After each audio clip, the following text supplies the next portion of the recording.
Okay, let's go ahead and go through the solution to the first of the sample problems for the midterm. I've put a do not disturb sign on my door, so hopefully none of my colleagues will come banging on my door this time. Okay, question number 1. Assume that big company owns 70% of little company. On January 1st, 17, Little had common stock of 50,000 and retained earnings of 350,000. All of Little's assets and liabilities had book values equal to fair values on the date of acquisition, so there's no differential. Little company reported earnings of $100,000 each year and paid dividends of $20,000 each year. Little's accumulated depreciation on the date of acquisition was $300,000, and we have the following intercompany transactions taking place during 2017. First, we had a upstream sale of a depreciable asset, then we had an upstream sale of land, and then we had a downstream sale of a patent. And your job is to A, prepare all equity method entries and elimination entries for 2017 and 2018, assuming big uses the full equity method, and then come back and prepare the elimination entries for 2017 and 18, assuming big uses the partial equity method. So let's go ahead and get all of our ducks in a row as far as these intercompany transactions are concerned. First, the depreciable asset.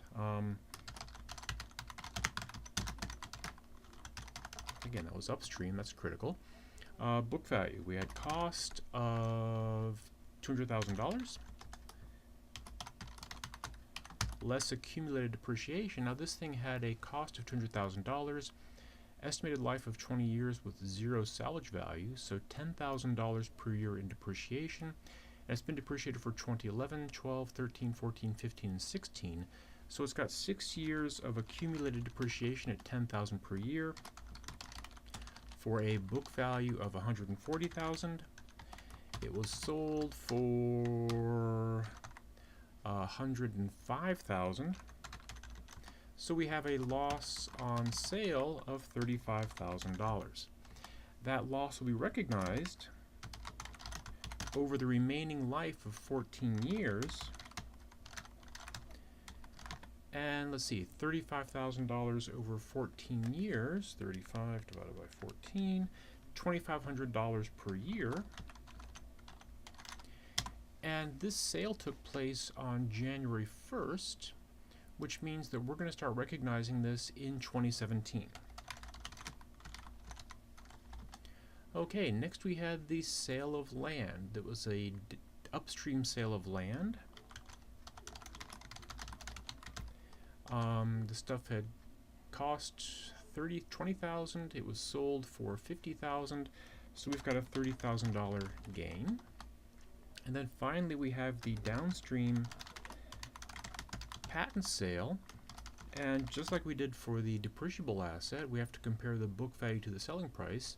Book value $60,000, sold for $80,000. So we've got a $20,000 gain, and that gain is going to be recognized over the remaining 4 years at $5,000 per year. Again, we're taking that $20,000 gain and recognizing it over the remaining useful life of 4 years. And this one, the sale took place at the end of 2017, so we're going to start recognizing the gain in 2018. Okay, so let's go ahead and do our equity method entries.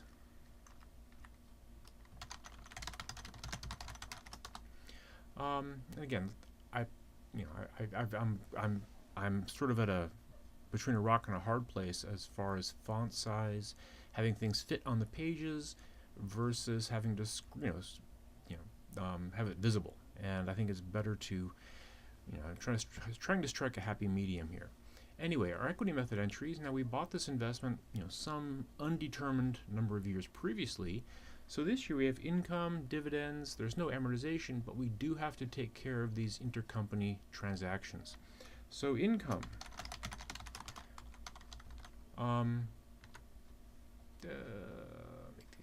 make this a little bit bigger, 12-point font. Income, Little reports earnings of $100,000 each year. Big owns 70% of their stock, so our investment income is $70,000. Dividends. Little pays dividends of $20,000 each year. We get 70% of that, or $14,000.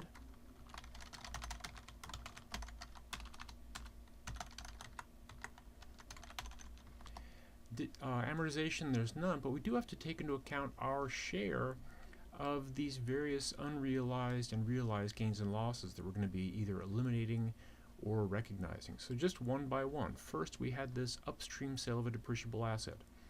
There was a $35,000 loss on the sale of that asset. We need to eliminate that loss. So we're going to go ahead and increase our investment income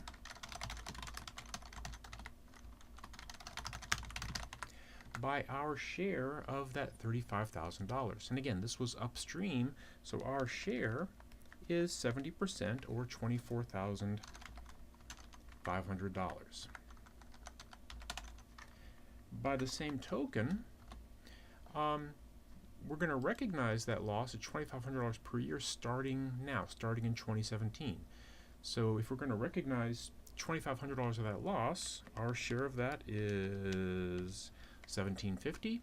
So recognizing that loss is going to reduce our investment income.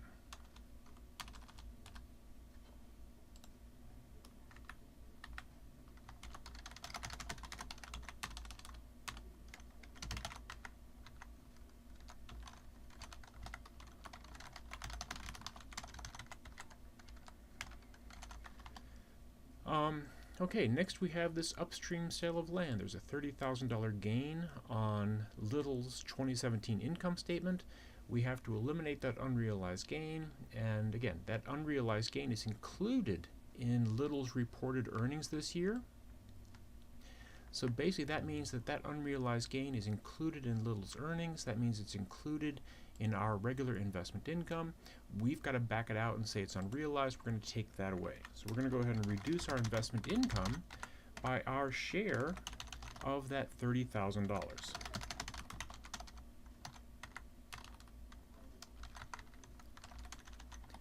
And then finally we have the downstream sale of a patent. There's a $20,000 gain that has to be eliminated. This was downstream, so our share is 100% of that. So we're going to go ahead and reduce our investment income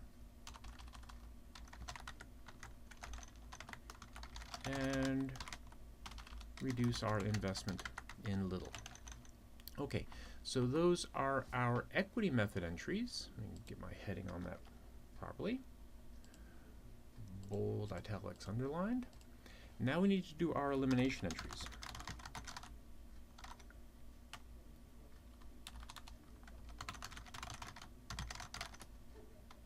Okay, elimination entries.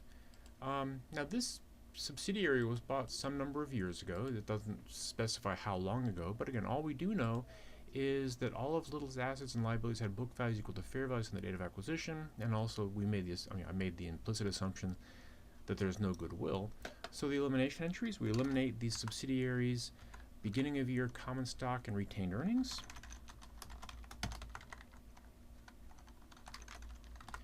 We take that and we split it between the parent's investment in Little.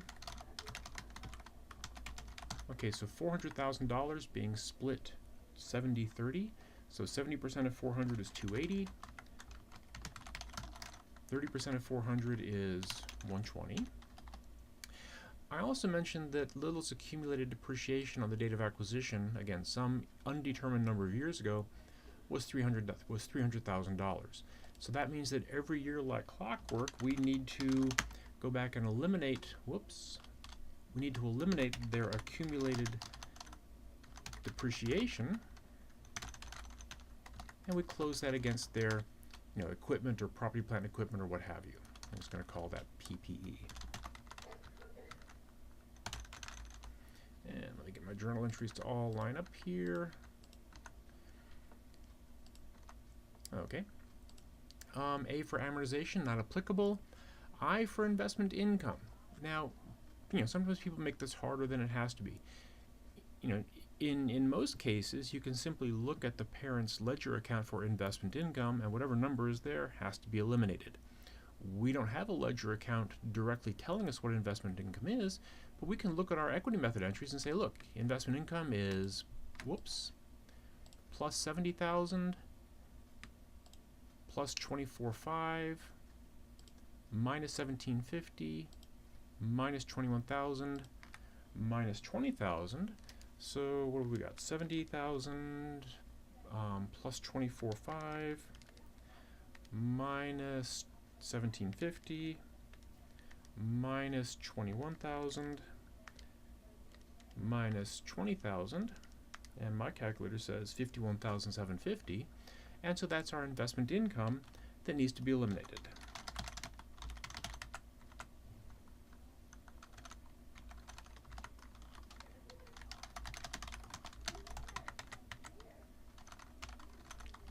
D for dividends in the usual fashion, eliminating the investment in little for our share of that, the non-controlling interest for their share of that, and eliminating the dividends declared.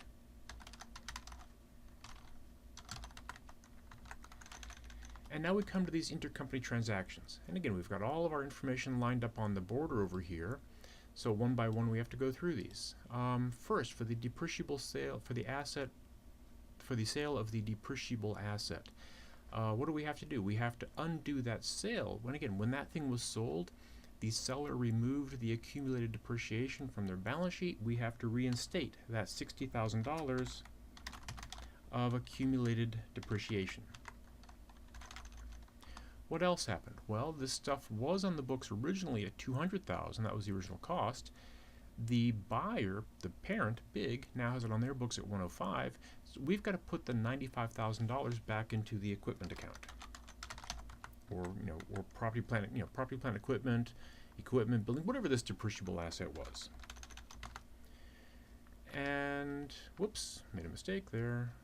Not going to be the first, not going to be the last. Accumulated depreciation obviously is a credit balance that we're reinstating. And then lastly, we've got that $35,000 loss on sale that we have to eliminate. Okay, so this undoes the original sale. Now we need to go ahead and recognize some of that sale. Again, there's this I erased, unfortunately I deleted it somehow. Recall that this $35,000 loss on sale was going to be recognized over 14 years at, and again, 35,000 divided by 14 is $2,500 per year, starting in 2017, because the asset sale took place on January 1st, 17. So we're going to recognize part of that loss by adjusting our depreciation expense upwards. Depreciation expense is going to be adjusted upwards by $2,500. And again, we're using a separate accumulated depreciation account.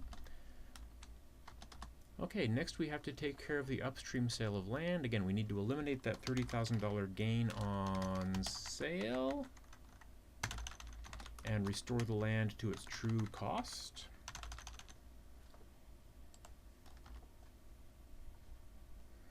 And then finally, we have this downstream sale of the patent.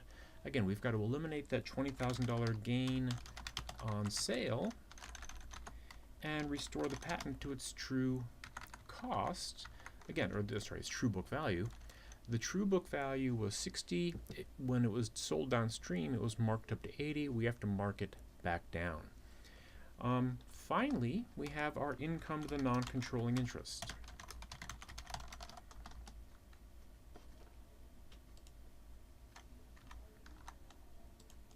And again, what do we have? We have they're going to get their share, 30%, of the reported earnings. And then we look at these elimination entries and say, of these elimination entries, which are the ones? These are our intercompany asset transactions. Of these elimination entries, which ones affect the non-controlling shareholders? And again, it's the first two transactions, the equipment sale and the land sale, that were upstream, which affect the non-controlling shareholders. So the first one, we're putting a $35,000 credit on the income statement. That makes income go up. Second one, we're putting a $2,500 debit on the income statement. That makes income go down. And then finally, for this one, we're putting another $30,000 debit on the income statement.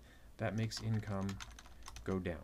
So the non-controlling shareholders get their share, 30% of that adjusted / realized earnings. So 100,000 plus 35 minus 2.5 minus 30 is 102.5, or 102,500. The non-controlling shareholders get 30% of that, or 30,750.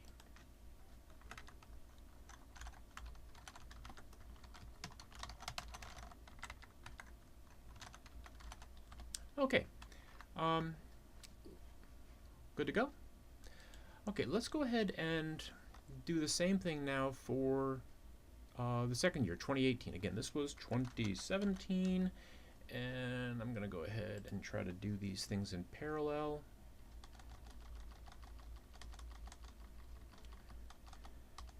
Okay, so we have our 2017, come on, there we go. We have our 2017 elimination entries, and now let's go ahead and get our 2018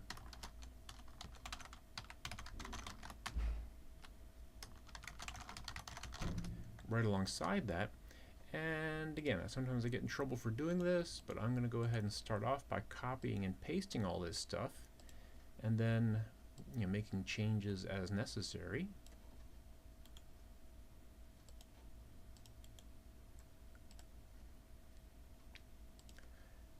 Okay, so what changes do we have to make as far as these entries are concerned? Common stock is still the same as it was before. Retained earnings, now this was last year's beginning retained earnings. Last year, Little reported earnings of $100,000. They paid dividends of $20,000, so their retained earnings would have gone up by $80,000 to $430,000. So that new total, 50 plus 430 is 480. That 480,000 is going to be split 70% to the parent's investment account, 30% to the non-controlling interest. Okay, so a little bit of a change there. The accumulated depreciation elimination, that's the same as it was before. Again, that entry is going to recur every year for as long as those assets are owned. The investment income, let's go ahead and come back to that after we do the rest of our elimination entries. Dividends, same as before, no change there. Okay, our intercompany transactions. First, this equipment sale. Again, think of what happened last year, and we can do this either from the, let's do all these accounts one by one. Think of how, again, this was our intercompany equipment sale. Think of how those various accounts carried forward. We debited equipment for $95,000. We didn't do anything else to the equipment account, so that equipment account of $95,000, that's being carried forward. Accumulated depreciation. Last year we credited accumulated depreciation for $60,000, then we credited it for another $2,500, so we're carrying forward $62,500. The missing difference there is $32,500.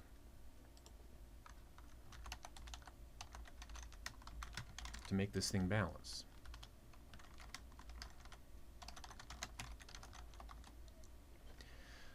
Now we have our two questions. First, was this upstream or downstream? This was upstream, which means the non-controlling interest is going to get their share of that $32,500. So the non-controlling interest is going to get 30% of that $32,500, or $9,750. For the parent's share, we ask ourselves, is the parent using the full or the partial equity method? The parent is using the full equity method, which means they corrected their income, which means they corrected their retained earnings. Their retained earnings is fine. It's their investment in Little account that has been distorted by that correction. So the parent's investment in Little gets their share of that $9,750, or $22,750. Sorry, their share of that $32,500. Okay, and then we recognize another year's worth of that loss. For the intercompany asset sale, again, this part, the credit to land, that stays the same for as long as this land is owned. On the debit side, we say, okay, we're carrying forward a $30,000 unrealized gain, and again, we ask ourselves the same questions as before. Was this upstream or downstream? Well, this was upstream. So the non-controlling interest is going to get their share of that $30,000. Sorry, 30% of 30,000 is 9,000. Sorry about that. The parent is going to get their 70% or 21,000, and again, the parent is using the full equity method, so we debit investment in little for their share of that. This gain on sale of patent, again, we have to think of how we did it last year. Last year we we eliminated that gain, and none of that was recognized. So the patent account last year, we credited the patent for 20. We didn't make any other adjustments to the patent account, so we're carrying forward that $20,000 credit. And again, we're carrying forward an unrealized gain. This was downstream, so the non-controlling interest is not involved, so the entire amount we're carrying forward is an adjustment to the investment in little account. Now we have to recognize part of that gain. Again, going back here, that gain was still up here, just barely on the screen. That gain is going to be recognized over 4 years at $5,000 per year starting in 2018. So we're going to go ahead and recognize $5,000 of that by reducing our amortization expense. Now we all know that amortization expense is recorded by, debiting amortization expense and crediting the patent. So we're essentially just undoing that. Okay, now let's go ahead and do the income to the non-controlling interest. Again, they're going to get their share. Let me go ahead and get rid of those because we're going to need to update that. They're going to get their share of the reported earnings plus or minus the various adjustments from upstream transactions. This one was upstream. The only effect on income there is that $2,500 debit to depreciation expense. And of course, debits on the income statement reduce income. This was also an upstream sale, but there's no effect on income for this one. This one, that amortization expense, that's from a downstream sale. That doesn't affect the non-controlling shareholders. So the non-controlling interest is going to get 30% of $97,500 or $29,250.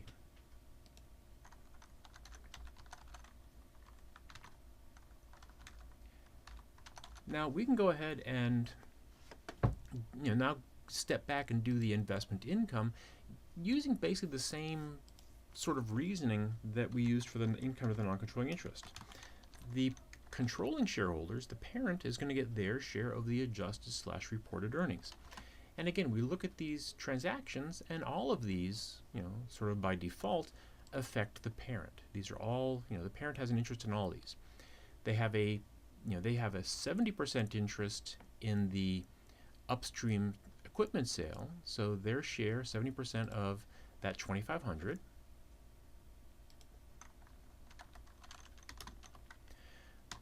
But then this patent sale, this was an upstream sale. They don't get 70% of that, they get 100% of that. So we're going to go ahead and put this outside the parentheses.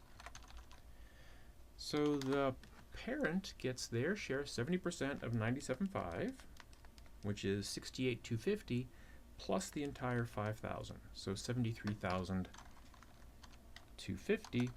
And so we can circle back and put that as our elimination entry for the parent's investment income.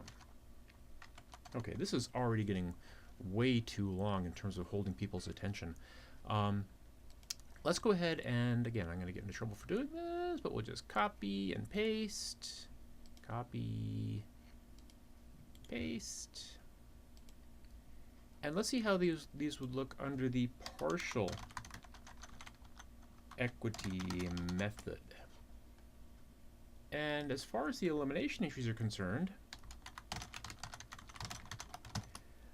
the only thing that changes is how we carry forward the unrealized gain or loss. Again, under the full equity, here, 2017, we weren't carrying forward, this was our first year of intercompany sales. We weren't carrying forward any unrealized gains or losses. What will be affected is the investment income, because again, that 51,750, I apologize for scrolling up and down like this, but that 51,750 was the sum of that and that, and that, and that, and that. Again, under the full equity method, we adjusted the parent's investment income to reflect the correction of those unrealized gains and losses. Under the partial equity method, we wouldn't do that. These entries here wouldn't occur under the partial equity method. The investment income would be limited to that, $70,000. And again, in this example, there was no amortization of a differential, so that's sort of out of the picture. So in any event, our investment income under the partial equity method would just be $70,000 because we're not doing anything with those unrealized gains and losses. And that's the same for both years. Their share of the reported earnings. So that part is, I'm going to put the things that are different in bold italics. So if you download, if you look at the Word document that I'm going to post, that's a difference here. Other differences, the only other difference is in how we carry forward that unrealized gain or loss. Under the full equity method, we adjusted the non-controlling interest. We adjusted the investment in little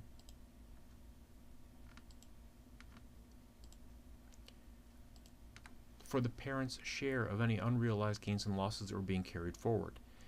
Under the partial equity method, we adjust retained earnings instead. So that's really, quite honestly, the only difference.